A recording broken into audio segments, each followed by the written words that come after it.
The sun was a hammer over the town of Redemption, beating the dust of the main street into a fine, choking powder. Everything shimmered and warped in the merciless heat of the high summer, the raw timber of the buildings seeming to sweat resin. It was a day for staying inside, for nursing a tepid beer in the shade of the saloon, for cursing the very sky. It was not a day for a man to walk down from the high peaks, but that is what he did. He was called Nash, though few in Redemption knew his name. To them he was simply the mountain man, a figure more myth than neighbor, a man who appeared twice a year for salt, flour, and steel traps before vanishing back into the stony silence of the jagged ranges that walled their valley. He was immense, a giant carved from oak and granite, with shoulders that strained the seams of his buckskin shirt and a chest deep enough to hold a winter's storm. His hair and beard were a wild, sun-bleached mane, long and untamed, and his eyes, the color of a stormy sky, missed nothing. He moved with a slow, deliberate grace that belied his size, his footsteps making no more sound on the warped boardwalk than a panther's tread. He pushed open the swinging doors of the Redemption Saloon, and the noise within, a cacophony of rough laughter, clinking glasses, and a poorly tuned piano, faltered and died. Every eye turned to him.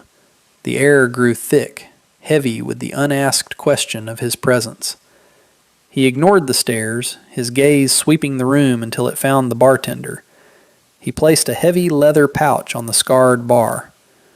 "Flour, salt, coffee," he said, his voice a low rumble, like stones shifting deep underground. The bartender nodded, wary. As his goods were gathered, a hulking man with a florid face and the proprietary air of a man who owned most of what he saw stepped forward. This was Brant, a cattle baron whose cruelty was as vast as his land holdings. "Look what the mountain dragged in," Brant sneered, his men chuckling behind him. Nash ignored him, his focus on his supplies. When the bartender finished, Nash added one more thing, his voice dropping even lower, laced with a vulnerability so profound it was almost violent.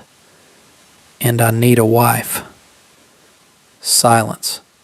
Absolute, ringing silence. Then it broke like a dam. A roar of laughter crashed through the saloon, a wave of mockery and disbelief. Men slapped their knees, tears of mirth streaming down their faces. Brant howled, pointing a thick finger at Nash. "A wife? You hear that, boys? The beast wants a bride. What woman would have you, you damn savage? You live in a cave and talk to squirrels." The jeering intensified, a cruel chorus of insults. "You gonna chain her to a rock? Does she have to know how to skin a bear?" But just as the humiliation reached its peak, a quiet voice cut through the din. It was not loud, but it had the clarity of a single, perfect bell. "What home will you give her?" Every head turned. Standing near the back door, a basket of freshly laundered linens in her arms, was Leanne. She worked for Mr. Chin at the town laundry, a figure so often ignored she was practically invisible. She was small, delicate, dressed in a simple light blue prairie dress that seemed to make her glow against the saloon's grime. Her face was a mask of calm dignity, her dark eyes fixed on Nash. The laughter died, replaced by a stunned confusion. Brant, furious at the interruption, turned on her. "You stay out of this, you—" But the question hung in the air, unanswered. It was not a question of mockery. It was real. It demanded a real answer. It was a question about honor, about provision, about the heart of a man. Nash, who had weathered the storm of insults with an unshakable stillness, slowly turned his head. For the first time, he truly saw her. And in that moment, the entire world outside of her question and her steady gaze ceased to exist for him. The saloon remained frozen in a tableau of shock. Brant's insult died on his lips, the venom in his eyes shifting to pure, dumbfounded rage at being upstaged by a woman he considered less than the dust on his boots. Nash didn't answer her question with words. He couldn't. The words for what he felt, for the sprawling, lonely expanse of his life, did not exist in a language fit for a saloon. Instead, he simply held her gaze for a long moment, a silent acknowledgment passing between them. Then, with a deliberation that was more powerful than any shouted threat, he gathered his supplies, dropped a few extra coins on the bar, and walked out, the swinging doors whispering shut behind him. He did not look back. He did not need to. The image of the woman in the light blue dress was burned into his mind. The next day the heat was just as oppressive, but the air in Redemption was thick with something new. Gossip. The story of the mountain man and the Chinese laundry girl had spread like wildfire. Nash, however, was not a man for gossip. He was a man of action, however small. He found himself not on the trail back to his mountain, but standing across the street from Chen's laundry. He watched for an hour as Leanne moved back and forth, hanging white sheets that billowed in the hot breeze like captured clouds. He saw the strain in her shoulders as she hauled heavy buckets of water from the town well. That afternoon he returned. He didn't enter the laundry or call her name. He simply walked to the well, filled 2 large buckets to the brim, and set them down on the porch of the laundry. He was gone before she came out to see who had performed the task. The next morning he did it again. On the 3rd day, as he set the buckets down, the door opened. Leanne stood there, a steaming cup of tea held in both hands. She said nothing, simply offered it to him. He took it, his large, calloused hand dwarfing the delicate porcelain. The tea was fragrant, unlike any he had ever tasted. They stood in silence, the only sounds the buzzing of flies and the distant clang of the blacksmith's hammer. "Thank you," he finally rumbled, the words feeling clumsy in his mouth. She gave a small, graceful nod. "Water is heavy," she said, her voice soft, her English careful and melodic. "My arms are strong," he replied. It was the beginning of their language. It was a language of deeds, not words. He would appear each morning with water, and she would have tea waiting. Sometimes he brought things from the foothills, a handful of wild berries, a brace of rabbits, a spray of mountain wildflowers that had no business blooming in the valley's heat. She, in turn, would sometimes leave a small, perfectly folded napkin with a few rice cakes inside it for him. They were building something, brick by silent brick, gesture by quiet gesture. He was learning the rhythm of her life, and she was seeing the deep well of gentleness hidden beneath his wild exterior. The town watched and whispered, but for Nash and Leanne, the rest of the world was slowly fading away, leaving only the quiet space of understanding that grew between them. This fragile peace, however, was not destined to last. In a town like Redemption, any deviation from the norm was a stone tossed into a still pond, and the ripples were bound to reach the biggest fish. Brant had not forgotten his humiliation in the saloon. He saw Nash's daily pilgrimage to the laundry not as a courtship, but as a personal insult. He saw the growing respect in the eyes of some townsfolk and mistook it for a challenge to his authority. His resentment, left to fester, turned venomous. It began subtly. A group of his ranch hands, swaggering with liquor and arrogance, accidentally stumbled into a line of Leanne's freshly washed linens, sending the clean white sheets tumbling into the muddy street. They offered a slobbering, insincere apology, their eyes filled with malice.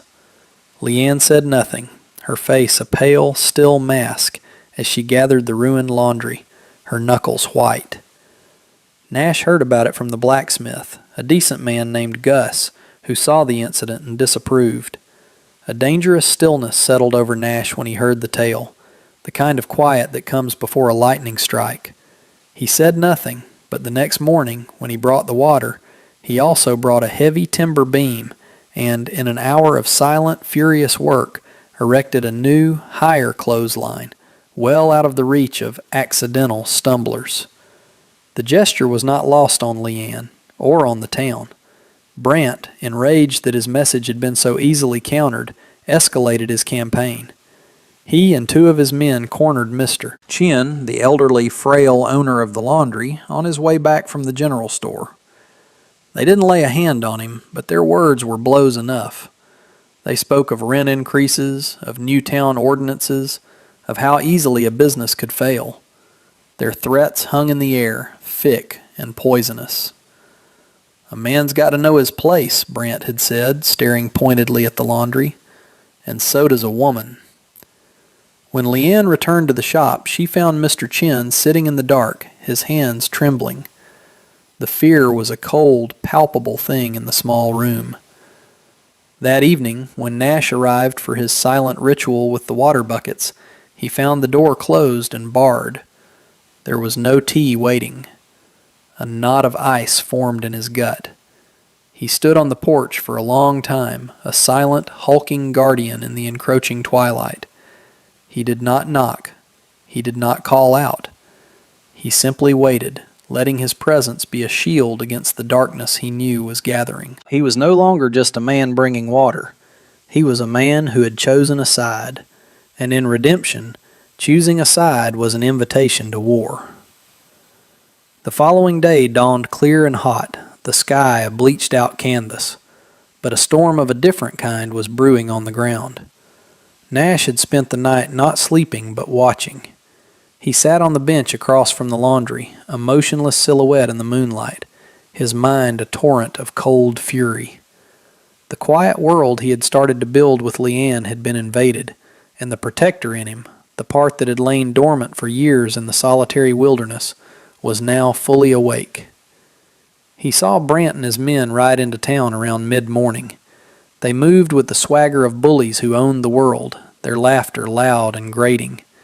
They dismounted in front of the saloon, but Brant's eyes immediately swept the street, landing on the laundry, then on Nash, who was now standing, a mountain of a man in the middle of the dusty road. A slow, cruel smile spread across Brant's face. This was what he wanted, a public confrontation, a chance to put the mountain man and the foreign woman back in their place. He strode toward Nash, his men fanning out behind him. The town seemed to hold its breath. Shopkeepers appeared in doorways. Faces peered from behind curtains. The blacksmith, Gus, laid down his hammer, the sudden silence from his smithy an ominous bell. "Well, look here," Brant boomed, stopping a few feet from Nash. "The beast is standing guard over his little pet. You think a new clothesline and some glowering is going to change things?" Nash didn't answer. His eyes, the color of slate, were fixed on Brant. He was a study in absolute stillness. "I told you to leave them be," Nash said, his voice quiet but carrying the weight of a final warning. Brant laughed, a harsh, ugly sound. "She's just He used a vile word, a slur that was meant to strip Leanne of her humanity, to reduce her to nothing more than a commodity. Something inside Nash snapped, but he didn't lunge, he didn't roar. The change was more terrifying than that. His stillness became absolute, the focus in his eyes sharpening to a razor's edge. "Say that again," he whispered, and the whisper was more menacing than any shout. Brant, buoyed by his own arrogance and the presence of his men, took a step forward. "I said, she's a—" He never finished the sentence. Nash's hand moved, not in a punch, but in a blur of motion. He grabbed the front of Brant's expensive shirt, lifting the bigger man clear off his feet with one arm, his knuckles brushing Brant's chin. The cattle baron dangled in the air, his face a mask of shock and sudden fear, his boots kicking uselessly. "She has a name," Nash said, his voice a low, guttural growl that came from the very core of his being. "Her name is Leanne." He held him there for a 3 count, letting the entire town see their powerful baron reduced to a sputtering, helpless child. Then, with a grunt of contempt, he shoved Brant backward. The man stumbled and fell in a heap in the dust, his pride as broken as his posture. Nash stood over him, his chest heaving, a magnificent, terrifying figure of righteous anger. That evening, the air was still charged with the aftermath of the confrontation. The town was abuzz, but it was a quieter, more thoughtful buzz. They had seen Brant's power revealed as hollow bravado, and they had seen the mountain man's quiet strength explode into fearsome protection. Nash found Leanne by the small creek that ran behind the laundry, the place where she rinsed the most delicate fabrics. The moon was rising, a silver dollar in the indigo sky, and its light danced on the surface of the water, making it look like a river of scattered diamonds. She was sitting on a smooth, flat rock, her light blue dress a pale beacon in the twilight. She wasn't washing. She was just watching the water flow, her posture betraying an exhaustion that went deeper than bone. He approached slowly, his heavy boots silent on the soft earth. He stopped a few feet away, not wanting to startle her. She knew he was there. She didn't turn, but her shoulders lost a fraction of their tension. "They will not harm you again," he said, the words a solemn vow. She finally turned to look at him, her dark eyes searching his face in the moonlight. He could see the faint traces of fear still lingering there, but also a profound, questioning curiosity. "Why you do this?" she asked, her voice barely a whisper. "For me?" He felt his throat tighten. The simple, direct question pierced him to the core. He had spent a lifetime building walls around his heart, a fortress of solitude. But with her, the walls felt like paper. He took a hesitant step closer, his shadow falling over her. "Yes," he admitted, the word rough and unfamiliar. He searched for a grander explanation, for the poetic words he felt but could not speak. None came. He could only offer the simple, unvarnished truth.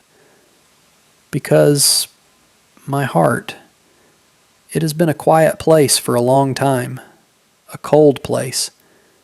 It is not cold when I am with you." He saw a flicker of something in her eyes, surprise, understanding, something more.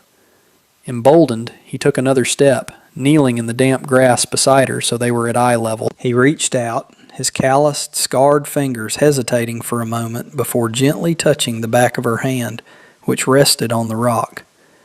It was the first time they had touched with intent, a deliberate connection that sent a jolt through him, a current of warmth that seemed to travel up his arm and straight to his chest.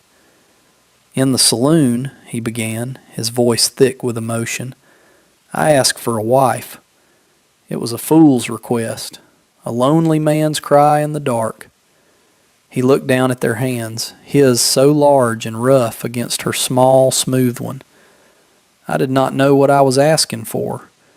I did not know I was asking for you, Leanne." He looked up, meeting her gaze, his own eyes shining with an unshed emotion. "I would build you a home, with my own hands, on my mountain. I would give you my name. I would give you my heart." The news of Nash's proposal to Leanne spread through Redemption not like a wildfire, but like a slow seeping flood, infiltrating every home and business. It was one thing for the mountain man to act as her protector. It was another thing entirely to make her his wife. The town, which had been momentarily united in its admiration for Nash's courage, was now divided. The women who gathered around the general store's pickle barrel whispered behind their hands. It was improper, unnatural.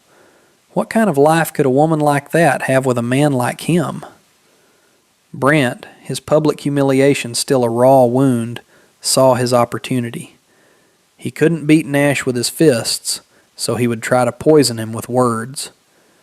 He began a campaign of whispers and rumors, speaking to men in the saloon, to the town council, to anyone who would listen. "He's bringing a heathen into a good, God-fearing community," he'd say, his voice dripping with false piety. "What's next? Will the whole town be overrun? Think of the precedent." He played on their fears, their prejudices, their resistance to anything that was different.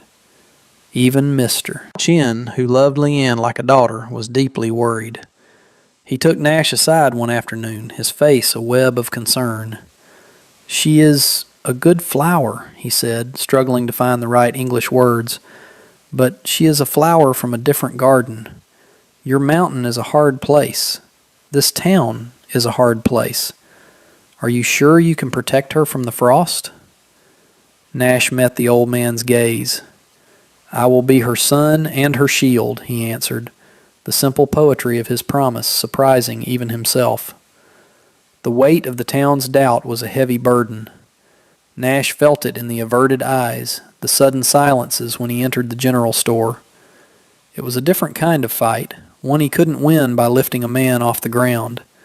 This was a battle for hearts and minds, and he was a man of few words. If you've ever felt like you were fighting a battle for your own happiness, and you appreciate stories where love and honor win the day, please consider hitting that like button and subscribing to our channel. Your support is the encouragement that allows us to keep telling these stories. Thank you for being part of our community. The pressure began to wear on Leanne, too. She faced the cold shoulders and the suspicious stares with her usual quiet dignity, but Nash could see the toll it was taking. The light in her eyes seemed to dim just a little. He knew he had to do more than just declare his intentions. He had to prove to the entire town that their union was not a threat, but a blessing. He just didn't know how. The world, it seemed, was determined to keep their two worlds apart. The answer came not from a man, but from the sky. The summer had been long, hot, and dangerously dry. The grasslands surrounding Redemption were cured to a brittle, golden tinder, and the forest and the foothills were a catastrophe waiting to happen. It started with a plume of smoke on the western ridge, thin and almost insignificant. Most townsfolk dismissed it as a prospector's campfire, but Nash knew better. He had lived his life reading the signs of the mountains, the language of the wind and sky.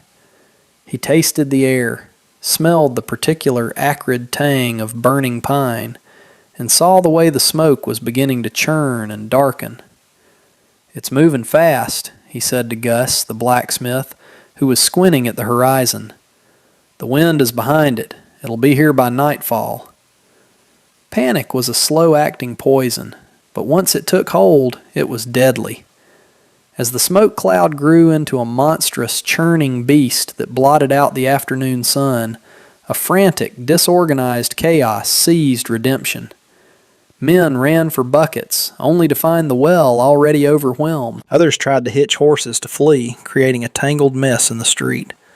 Brant was shouting orders, but only to his own men, directing them to save his prize cattle on the north pasture, abandoning the town itself to its fate. In the midst of this pandemonium, Nash became a center of calm, powerful gravity. His voice, a low roar that cut through the noise, commanded attention. "Gus, get every man you can. We need fire breaks, now. Wet blankets and shovels. To the creek bed south of town." He didn't wait for a response, but began organizing, his mountain knowledge turning into a battle plan. He knew where the fire would run, where it would jump, where they could make a stand. Men who had been running in circles now found purpose, following the giant who seemed to know the fire's mind. But it was not his fight alone. As Nash organized the men, Leanne moved through the town with a quiet, fierce efficiency of her own. She gathered the women, not to panic or weep, but to work. "Water," she commanded, her voice clear and strong. "Bring all water to the laundry. Wet every sheet, every blanket. For the men. And bring herbs for burns, for smoke." She turned Mr. Chen's laundry into a field hospital and a supply depot. She showed the other women how to soak cloths in a mixture of herbs that would help with breathing the thick smoke. While the men fought the flames with brute force, Leanne and the women fought the fire's effects with wisdom and care. As night fell, the world turned into a terrifying, beautiful hell. The fire roared, a living monster of orange and red, devouring everything in its path. Silhouetted against the flames, the townsfolk saw Nash, a soot-covered giant, working tirelessly, his great axe felling trees to create a desperate break. And they saw the steady procession of women, led by Leanne, bringing life-giving water and courage to the front line. They were not a mountain man and a Chinese girl. They were a team. They were the heart and soul of Redemption's defense. The fight lasted through the night, a desperate, exhausting battle against a relentless enemy. By dawn, the worst was over. The fire had been turned at the creek bed, a blackened, smoldering scar on the land, marking the line where the town of Redemption had made its stand. The air was still thick with smoke, and the rising sun was a dim, red ball in the hazy sky. The people of Redemption were utterly spent, their faces black with soot, their bodies aching. But they were alive, and their town was saved. They gathered in the street, not in chaos, but in a quiet, weary solidarity. They looked at each other with new eyes. Then they looked at Nash and Leanne. He was leaning on his axe handle, his buckskin shirt scorched, his face a mask of grime, but his eyes were clear. She stood beside him, her light blue dress stained and dirty, her hands raw, but her posture was as straight and dignified as ever. They stood together, a matched pair, an unspoken testament to the night's victory. The town sheriff, a practical man named Hank who had fought alongside Nash, was the first to break the silence. He walked over, his boots scuffing in the ash, and clapped a heavy hand on Nash's shoulder. The sound was like a thunderclap in the quiet. "The town of Redemption owes you its life, Nash," Hank said, his voice rough with exhaustion and genuine gratitude. He then turned to Leanne, removed his hat, and gave her a deep, respectful nod.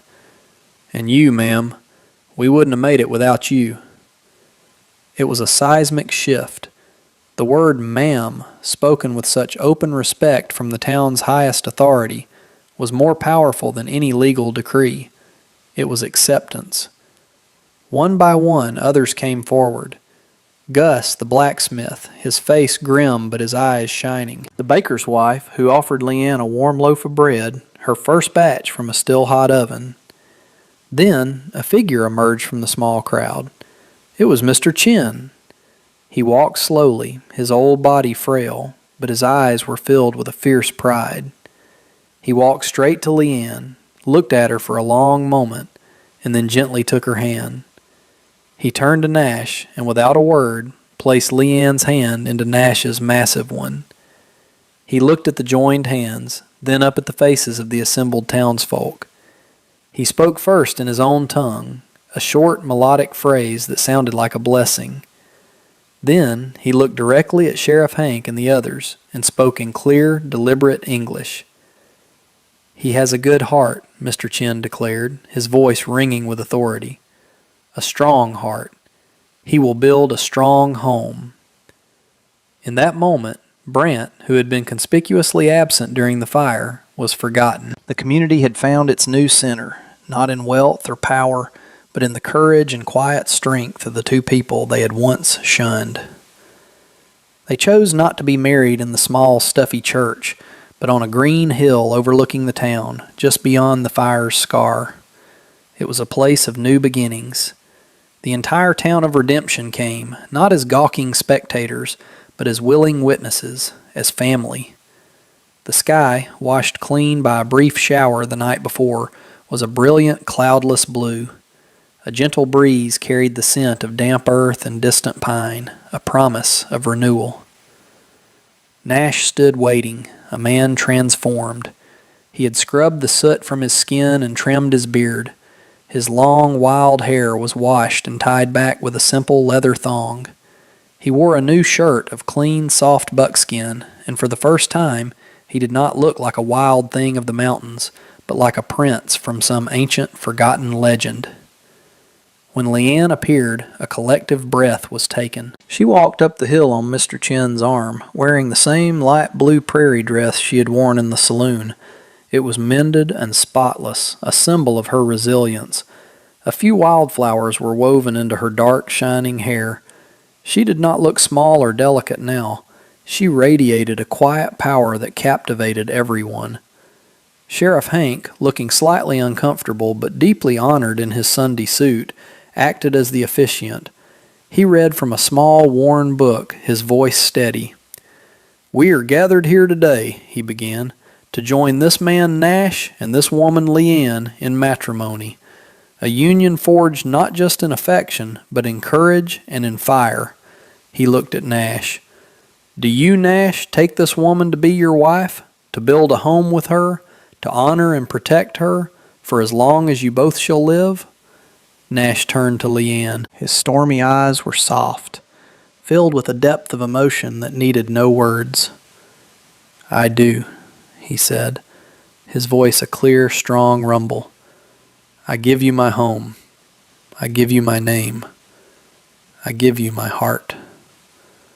The sheriff then turned to Leanne. "And do you, Leanne, take this man to be your husband, to build a home with him, to honor and cherish him for as long as you both shall live?" Leanne looked up at the giant of a man before her, her own eyes shining. Her English, once hesitant, was now clear and confident, imbued with the strength she had found in herself, and with him. "I do," she said, her voice like music. "I give you peace. I give you tomorrow. We will make a home. Together." With that, Nash gently took her hands in his.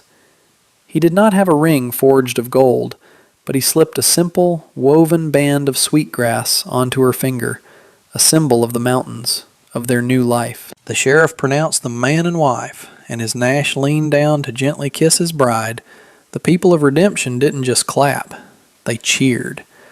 It was a sound of pure, unadulterated joy, a celebration not just of a wedding, but of their own redemption. The days that followed the wedding were a blur of quiet joy and shared labor.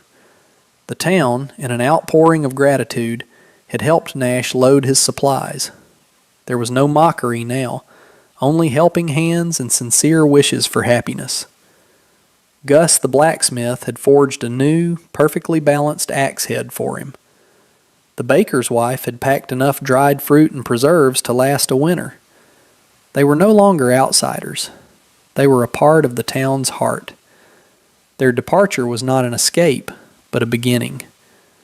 They rode 2 sturdy horses, not away from Redemption, but up towards the high country that loomed above it, a majestic wall of granite and pine. Their homestead was not a cave, as Brant had so cruelly suggested, but a solid, well-built cabin nestled in a small, verdant meadow by a gurgling creek.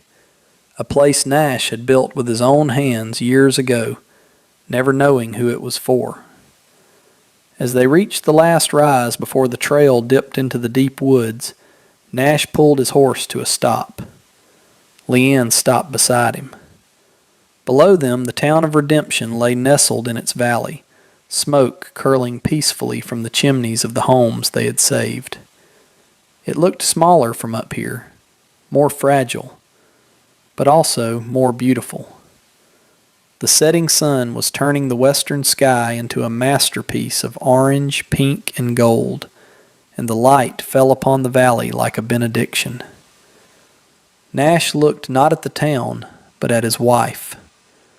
The golden light caught in her hair, turning the wildflowers there into tiny jewels. He saw the journey of 1,000 miles in her eyes, the hardships she had endured, the unshakable dignity that was the core of her being. He had asked for a wife, a simple cure for his loneliness.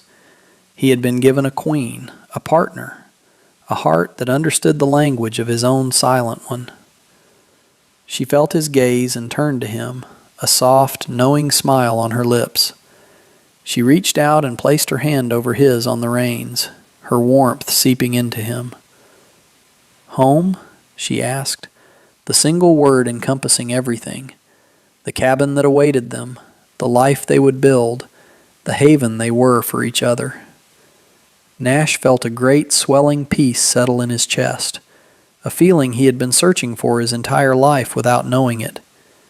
He nodded, his throat too thick for 1,000 eloquent words that all meant less than this one. "Home," he confirmed, his voice rough with emotion. Together, they turned their horses away from the setting sun and rode into the deepening twilight of the mountains. 2 separate worlds, 2 solitary souls, now joined as one, their silhouettes merging against the vast, promising canvas of their future.